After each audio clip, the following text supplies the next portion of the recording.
El Señor los bendiga, mis queridos amigos, hermanos y familia.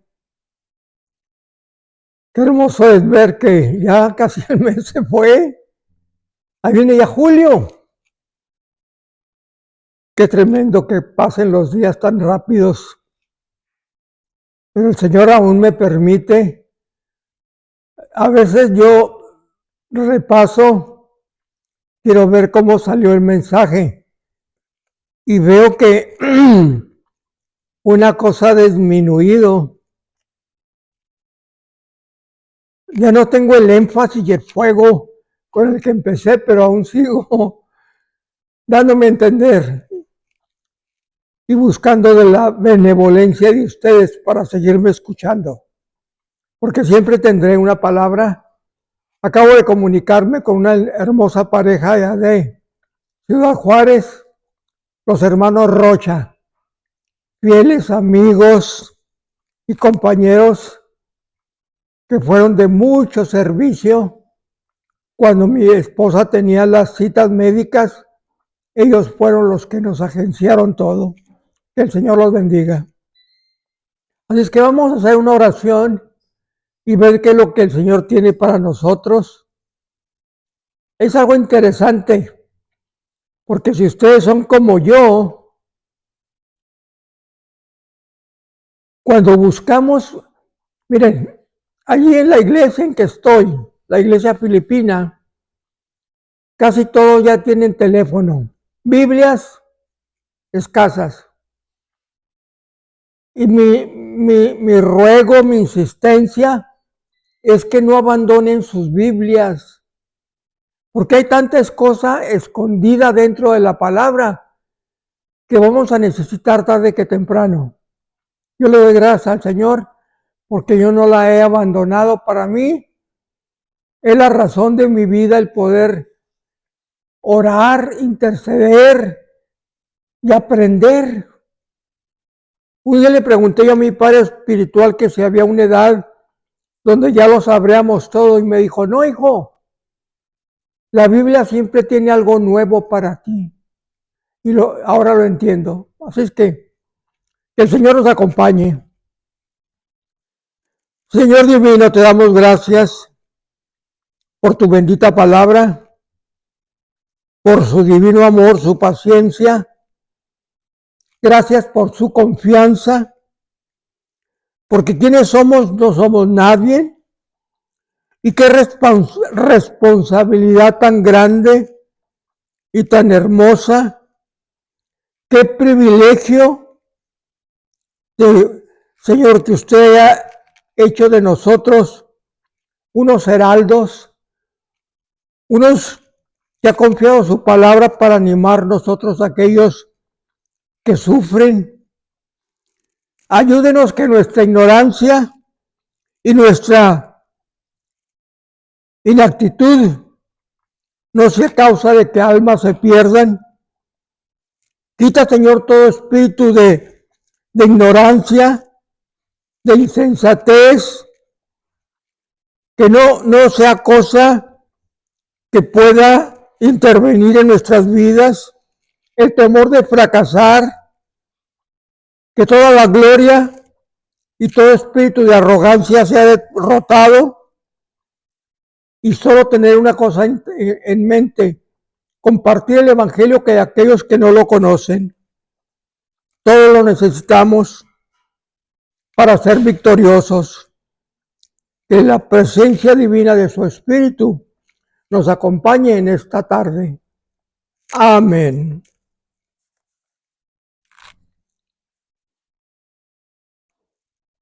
En el libro a los Hebreos, en el capítulo 3, versículos 7 y 8, dice, si oyeres el Espíritu su voz hoy, no endurezcas tu corazón.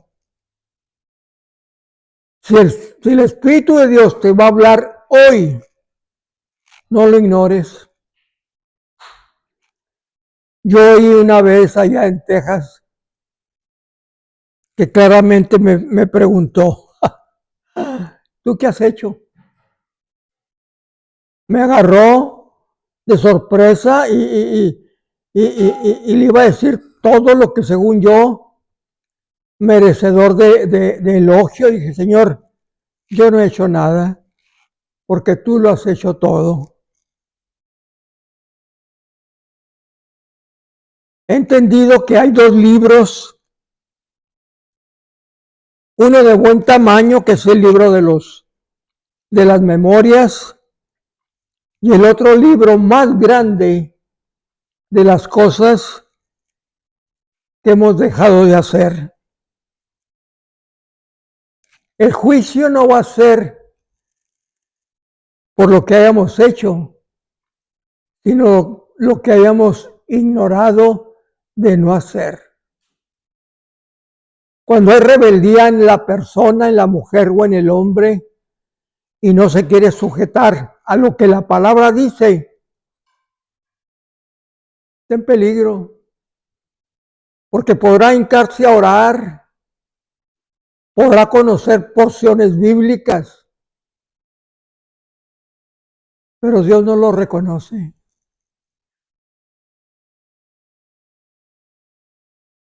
Vamos a continuar oyendo, porque a mí mi esposa me lo repetía cada rato.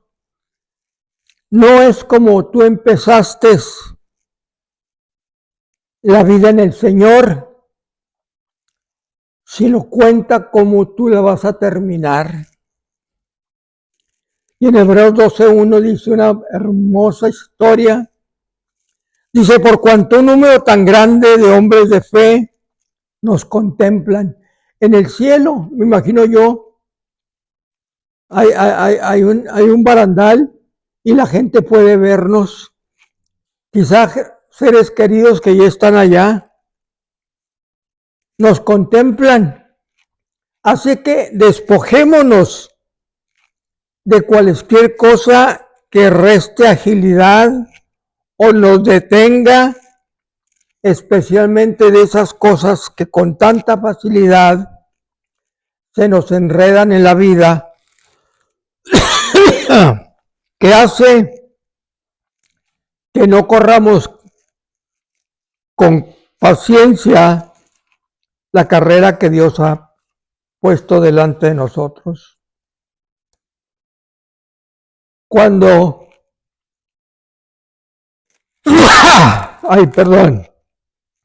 cuando la persona recibe a Cristo como su Salvador y es rescatado del poder de las garras del pecado, aquella persona empieza una carrera espiritual, empieza un reto con la ayuda de Dios y la guianza del Espíritu Santo para que dure, para que la termine.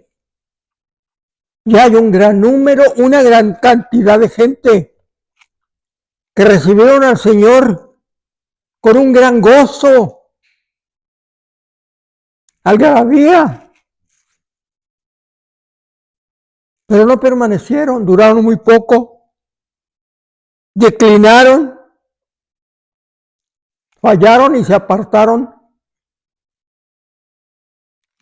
Casi todos conocemos a una o a varias personas que disfrutaron de toda la grandeza de ese Dios de gloria que nos ha dado, pero desistieron porque no salió como ellos querían. Se acercaron creyendo que Dios es un personaje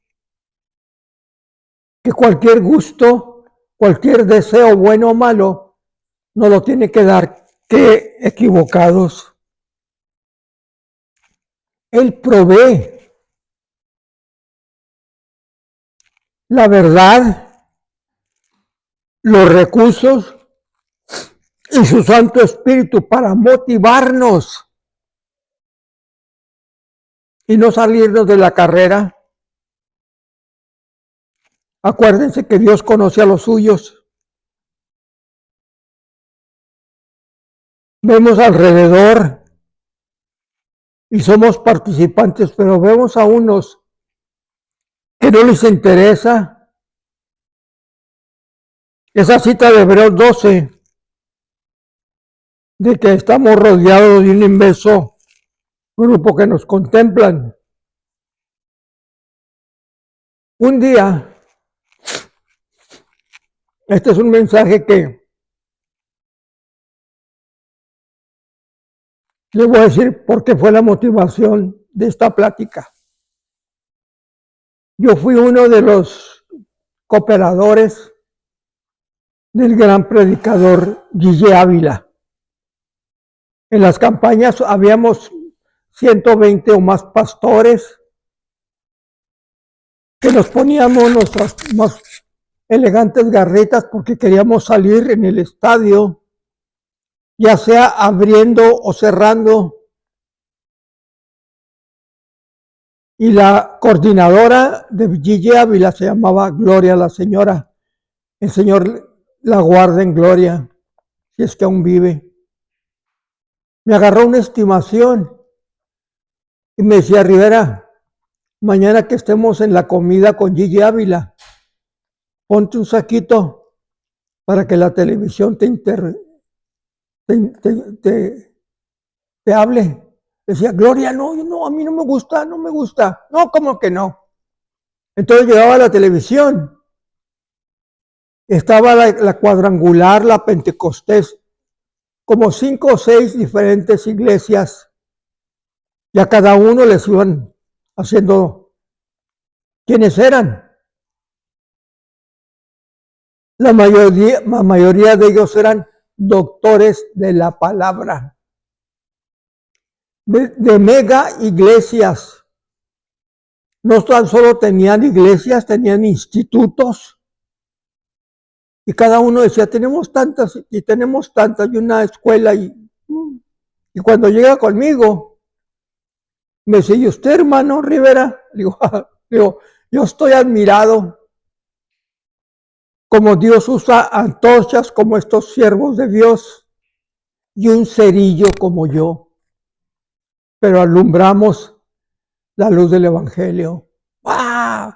Todos los que eran iglesias chiquitas, ahora voy, hermano, qué bueno. Y de ahí salió esta plática, porque vamos a ver los cerillos que fueron de inmensa, grande importancia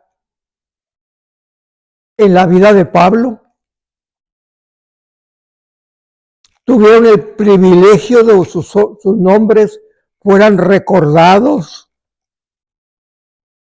Pablo recibió todo el elogio. Cuando se predica, no hay nadie mayor que Pablo, porque él, iglesias y la mayor parte del Nuevo Testamento,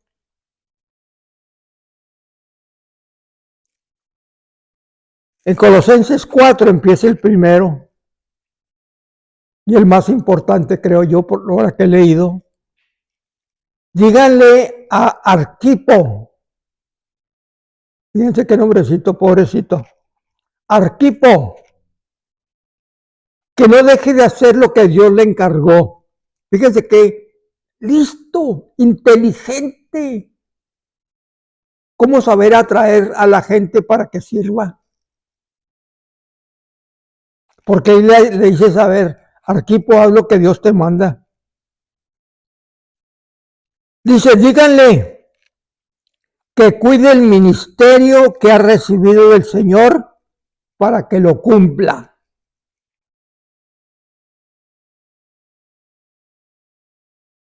Y si él creyere, va a terminar bien.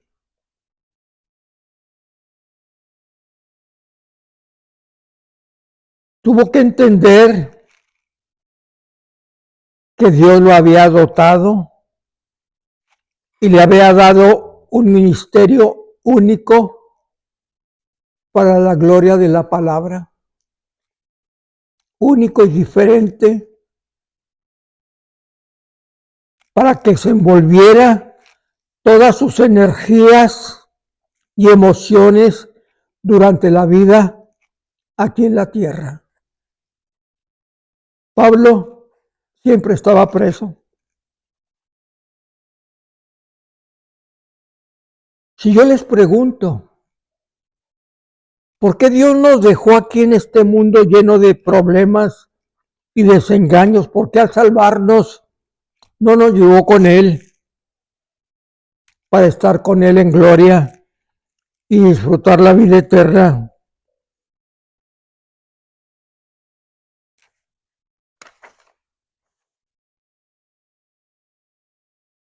Dios no nos dejó aquí solo para hacer dinero, tener lujos, diversiones, llenarnos de hijos, o solo para vivir. La razón primordial que cuando Él te llamó a ti y me llamó a mí, fue por un propósito, y ese propósito es para glorificarlo a través de una fructífera vida por medio de un ministerio. Yo nunca fue un ministerio grande, poderoso, famoso, pero fue un ministerio que cumplí en todo lo que me mandó. Hay gente que dice, hermano, yo no sé cuál es mi ministerio. Dice Efesios 2:10, porque todos hemos sido hechura suya, creados en Cristo Jesús para realizar las buenas obras que de antemano dispuso que realizáramos. Si tú no estás haciendo nada, arrepiéntete y empieza a hacer algo. ¿Cómo?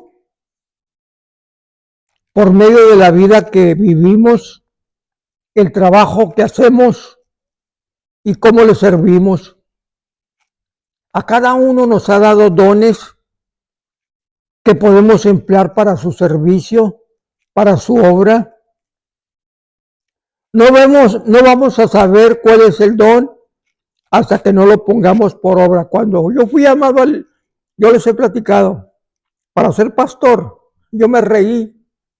A mí nunca me gustó la escuela, nunca me gustó estudiar, memorizar, aprender. Pero el siervo de Dios me dijo, si tú no le haces la lucha, no vas a saber si Dios te pudiera usar. Y la gloria de Dios, miren hermanos, me ha usado. Lo que nos confunde es cuando la mencionan un ministerio. Se nos hace un término profesional, eclesiástico, que solo personas allegadas a la escuela, a la inteligencia, pueden lograrlo. Y todo lo que es tu servicio personal hacia Dios, sirviendo a otros. Hay muchos que fallan y no terminan la carrera porque no comprenden que el llamado personal de Dios, el ministerio a su servicio, no depende de su capacidad, talento o personalidad. No dicen como yo, Señor, mi Dios, yo no puedo. Dice la Biblia que el reino de Dios no se gana con palabras, sino con poder. Y el poder Él lo da. No consiste en palabras, porque hay gente que buenos para hablar, pero si no es el poder de Dios, es solamente un hablador. Lo que debemos de entender es que el rehusar el llamado de Dios, nos estamos rebelando contra Dios y sus mandamientos y sus propósitos para la vida nuestra. Creemos que un ministerio es importante y el otro no. Uno significativo y el otro insignificante. En el plan perfecto de Dios, unos hacen cosas grandes y otros detalles pequeños, pero ambas son importantes y significativas para la obra de Dios. El apóstol Pablo, en la carta a los Colosenses, habla de una lista de asociados en el ministerio, en los cuales el apóstol depositó todo lo que Dios le dio para que ellos lo llevaran a las iglesias. Yo estaba escuchando que cuando Pablo estaba en prisión y mandó a Efesios, fueron 4 personas y a cada uno era diferente área en esa.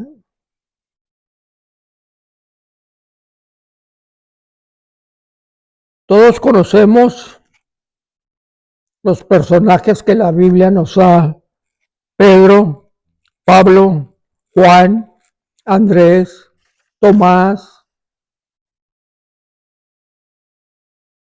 Pero a Tíquico, a Onésimo, a Aristarco, Marcos, Juan Marcos, el sobrino de Bernabé, a Jesús el justo, a Epafras, Ninfas, Arquipo, y también muchas mujeres, pero no tuve la oportunidad de ponerlas a ellas.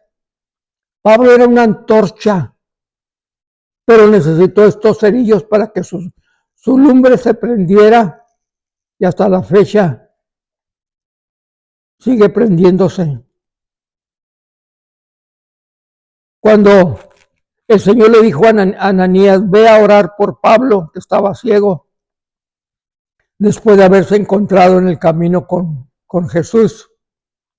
Y Ananías no quería porque sabía que Pablo era malo. Y le dijo: ve, porque esto va a ser un instrumento escogido.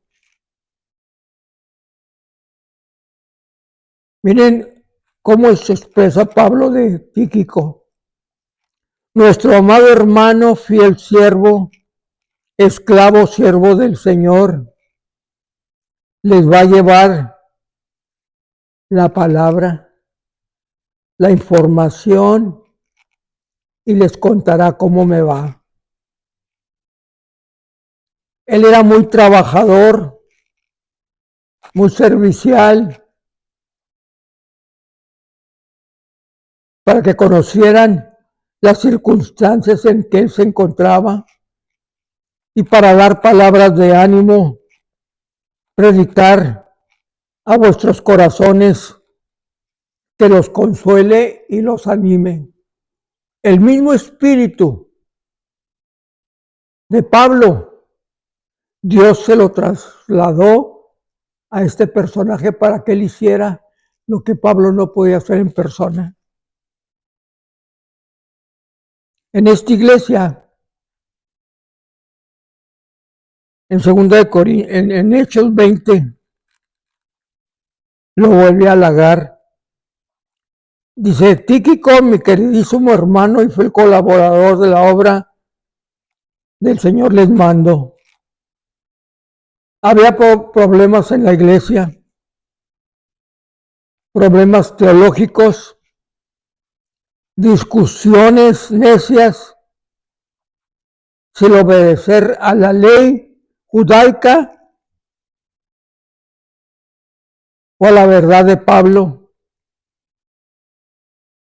Dice: te voy a mandar, y si no, te voy a mandar a Artemas tan pronto como llegue.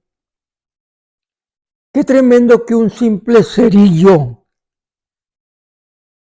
que hemos leído en la palabra encierre una significativa o una invención para nosotros, que lo que somos cerillos.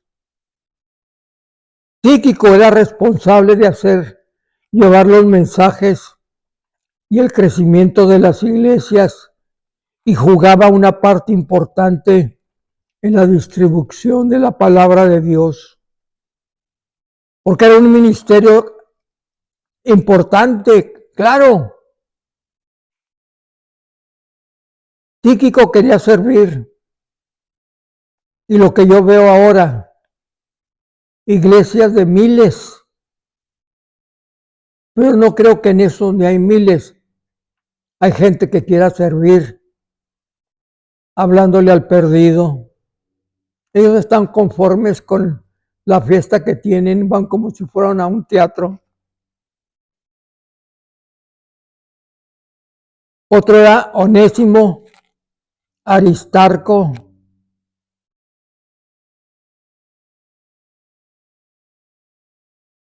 Por cuanto Dios los escogió para que alcancen en esta vida al perdido.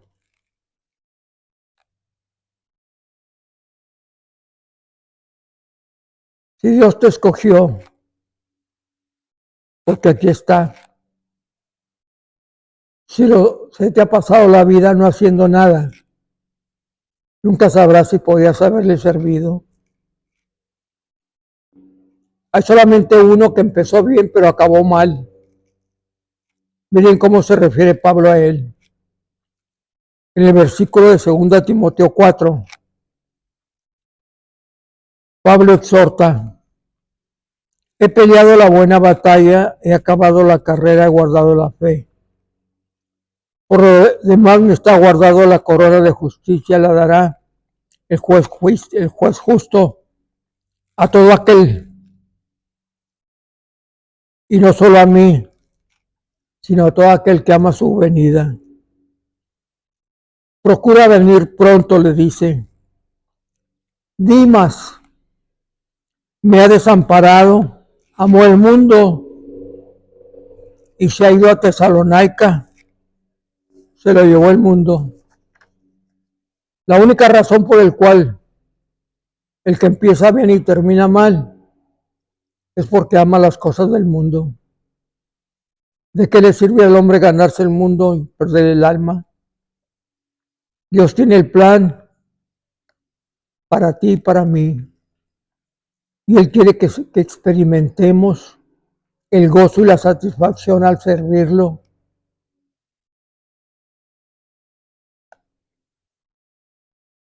Tíquico, Onésimo, son personajes que nunca tuvieron gloria, pero están en la Biblia.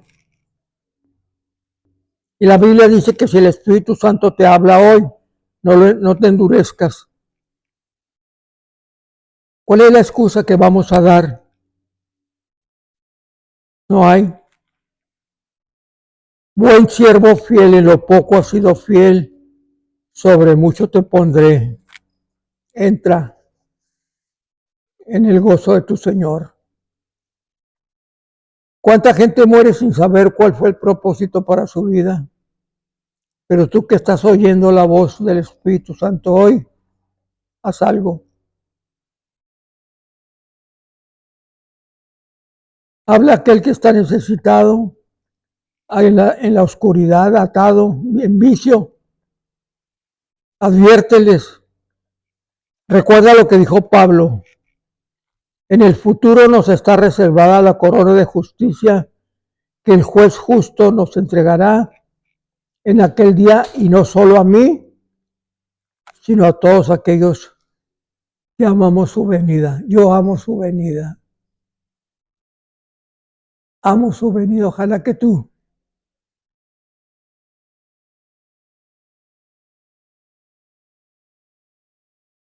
Qué interesante cómo vino a mis manos a recordar toda esta gran cantidad de gente que sirvió. El Señor los bendiga. Nos vemos la semana que entra.